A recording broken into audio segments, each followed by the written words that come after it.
Və sonda da bir şey qeyd etmək istəyirəm. Mühümdür, bu qeyd olunmalıdır. Deməli, Türkiyədəki kəlam əhlinin ən belə bariz nümayəndələrindən biri olan İhsan Şənocaq, əgər səhv etmirəmsə, adı bu cür olmalıdır. Səhv də deyə bilərəm. Adı İhsan Şənocaqdır. Öz rəddiyələri və bizə olan etirazları ilə, tənqidləri ilə, hətta təkfirlərlə, təkfir də belə edir bizi, məşhur birisidir. Rəddiyələrin birində deyir ki, bu sələfi vahabilər ki var, bunların İbn Teymiyyədən, İbn Qeyyimdən və Muhammed İbn Abdülvahabdan başqa heç kimləri yoxdur. Bunlar əqidə kitablarında yalnız İbn Teymiyyəyə müraciət edirlər. Başqa heç kimə müraciət edə bilmirlər. Bunların etiqadlarının təməlini elə İbn Teymiyyənin kitabları təşkil edir. Baxın qardaşlar, mən bu dəqiqə burada, hal-hazırda yarım saatlıq bir videoda 3 dənə etiqad kitabına müraciət etdim. Üçü də fərqli etiqad kitabıdır. Müəllifləri də fərqlidir. Yaşadıkları dövr də fərqlidir. Mənsub olduqları məzhəb də fərqlidir. Baxın.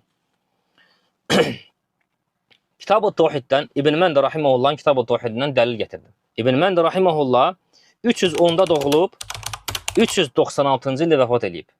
Həmbəlidir. İbn Əbi Zəmənin Rahiməhullahın Usul-ü Sünnə kitabından dəlil gətirdim. İbn Əbi Zəmənin Rahiməhullah 324-də doğulub. Əbul Həsən Əl-Əşərinin vəfat elədiyi dönəmdə. 324-də doğulub, 399-da isə vəfat edib. Məlikidir. Usul-ü Sünnə kitabından dəlil gətirdim. Əbul Qasım Əl-Lələkəi Əhl-i Sünnətin Usul və Etiqadının Şərhi adlı kitabından dəlil gətirdim. Əbul Qasım Əl-Lələkəi doğumu bilinmir. Nə zaman doğulub? Vəfatı 418-dir. Şafidir, ümumiyyətlə şafidir. İbn Teymiyyə Rahiməhullah isə doğulub 661-də, vəfat edib 728-də. Adını çəkdiyim elm əhli aralarında nisbətən ən cavanı kim görsənir? Əbul Qasım Əl-Lələkəi 418-də vəfat edib.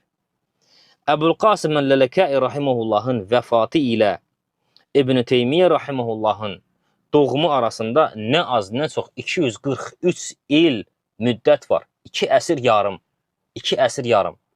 Bəsit bir videoda biz elə yalnız və yalnız 3 dənə mənbəyə müraciət etdik. Hər üçü də İbn Teymiyyədən qabaqdır. Hər üçü ən azından İbn Teymiyyədən 2 əsr yarım və yaxud 3 əsr öndədir.